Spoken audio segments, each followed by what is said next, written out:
From Studio 3 at Buzz TV, it's The Horse's Mouth with Tom McManus.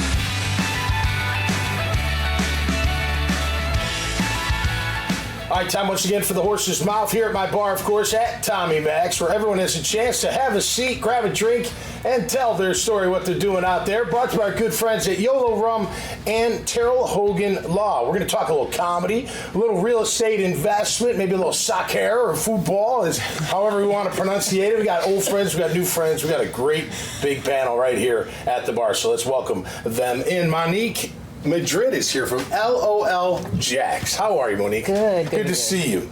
Tell us about LOL Jacks. Great name, by the way. I love the title of your company for sure. Yeah. So LOL Jacks, love our locals. We're laughing out loud. It's a comedy film festival where we have local filmmakers, local bands, and local stand-up comedy all in one weekend, along with vendors and even our venue. Everything is local touch. Cool. Just our love to Jacksonville. Are you the director of the festival? I am. Oh, right. That's a big job. Yeah. No joke. You got a lot of moving parts. Yeah. So where is the festival? Where does it take place? And when does it take place? Yes, so WJCT Studios, and it's August 3rd and 4th. Yeah. Absolutely. If you need a band, let me know. We'll do. That's great. So is comedy your background, or you just like festivals? What's the deal? Well, so I do love comedies, and like I said, I think I'm funny, just not stage funny. But I will, but I will say my background is like organizing film festivals, so that's cool. my part. Yeah. Hey, more art to Jacksonville is a great thing, right? No matter what. Great to have you on the show. Thank you. Absolutely. All right, Ashleigh Shim is here. Yes, Hi, sir. Ashley. How are you? From the Bear Claw Company. We're talking sir. real estate investment.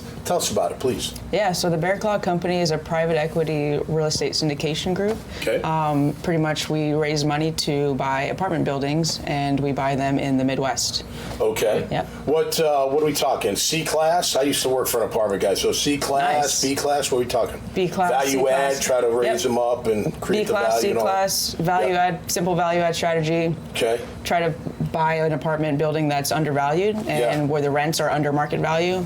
And so we can be able to raise those rents and just make the place a lot more nicer for tenants to live on, add some amenities on site, just simple things like that. That management of that C-class is key, man. Got to have good operators and good managers, right? No doubt about that. It's a great business to be in. Your background, I'm told, is soccer. Yes, sir. Football. Did you play in the World Cup for Jamaica? Is that what I'm told? Yeah, something like that. I think that's on Google or something like that. Oh, no, Google. My producer's in my ear. There's no earpiece. That's crazy. I can hear him. So what position did you play? I played outside back for the national team. Oh, right. Yeah. Well, and you went to FIU? I went to FIU. Okay. I played forward there. But you're from Jamaica, but grew up in Jacksonville. Correct, yes. Where'd you go to high school? Sandalwood. All right. Yeah. All right, man. Any soccer to this day? Do you still kick it around, or what's the deal? For fun. Yeah. I don't really do much of soccer. I feel like I've done it for a while, so I like to try to get into other things. Like I love table tennis and just try to stay active in any way possible. Pickleball? I haven't done that one yet. Watch out for that. People get injured left and right on that stuff. Oh, man. I'm not playing that.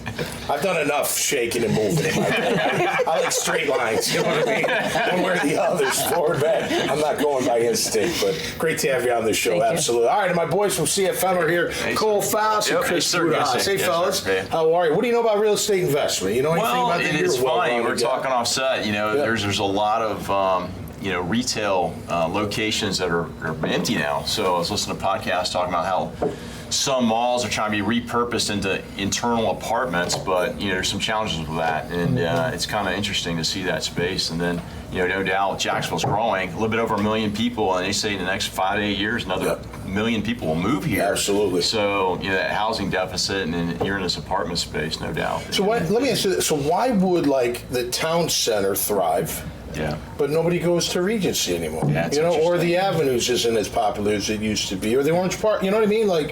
Is it just the location? I don't know. It's funny we had this conversation. My wife and I are watching our neighbors who keep Amazon in business. And, So it's interesting. We have 4 women in the house: the Prime, Amazon, USPS. They come at all hours of the day. But you see that the online shopping, especially COVID, drove that. So now it's like, why do I even want to go to the house when I can just order everything, include groceries to my house? So I'm curious. I don't know for a fact, but no doubt demographics have a play in They're also testing drone delivery systems now too for like Walmart and stuff in certain locations. So that's insane. Speaking of drones, I saw this. I forget where I saw, but it was a while ago. This fisherman on the beach takes a big hook with a fish head, throws it on the drone, takes it out there, drops it, catches a shark. Like, come on, man, you're taking all the tough work out. Let the drone do the work. All right, let's wrap it up with this for the panel. What's the biggest obstacle you face in what you're doing? I'll start with you. No matter how much I try to get the word out, because Jacksonville's so big and everybody kind of stays to their own side of town, I will still run into people that says, I've never heard of your festival before. Now that you're in the horse's mouth, everyone's going to know about it. Boom, that was the problem solver, you know? What would you say, Ashleigh? What's the biggest thing you got to overcome? Yeah, I would definitely say with the niche that I'm in with the investors, I work with a good amount of athletes, and there's a lack of financial planning, and you know, being an athlete is a professional athlete's a job. You know, you still have to go through all of that stuff to plan your life financially, and it's only a certain percentage that makes it to the top and earns the big bucks. So how can we help? Have to work again. Yeah, exactly. So how can I help athletes of all levels manage their themselves in the financial? From own personal experience, I would say the number one message is you're not going to play forever. We all think we're going to play forever. You think it's just going to keep going and going and going, but you never know what can happen. It can end quick. No doubt. All right, Cole, how about you? What you're doing, man? What's your biggest obstacle? None right now. I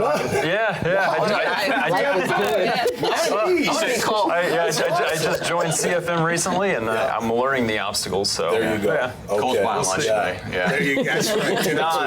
Because I'm doing consulting with a lot of clients, and it's funny. I had a client who they gross over $6 million here locally in what they do, and one of my conversations that we're doing walking on the facility was, what do you do for marketing? And they're like, we don't do any marketing. And I said, well, it's funny. That's why I'm finding the people who want to buy your stuff don't know who you are. Yeah, right. So you got to get your brand, you got to get your message out there. And if you don't have the right key performance indicators, thought out, then you're failing in your investment in branding. But you got to get out there and market, because people don't know who you are. You're not going to get business. A lot of small businesses cut marketing first, and they should never cut it. If you got to dribble it down, that's fine, but you should never cut it out. You got to find it.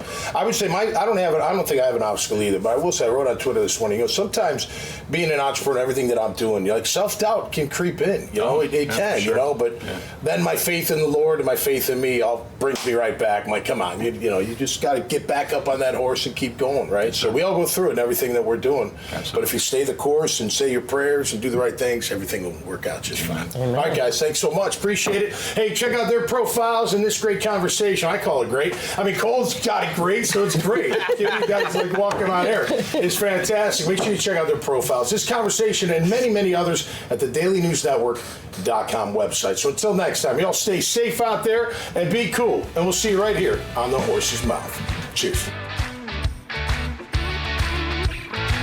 Even though we do have two different liquors, it's still one name. It's Yolo Rum, and at the end of the day, it's how you feel. And Yolo Rum, you only live once, and that's more prevalent. That's becoming more prevalent as far as the attitude and the mindset with how people live their lives. And it's not about how it used to be as far as people doing dumb stuff out here. It's more of they're understanding the value of their life. And if we can bring that presence of the meaning behind life and what it means to fulfill whatever you need to fulfill in your life that makes you feel enjoyable about what you're doing, that's what YOLO will bring out as well.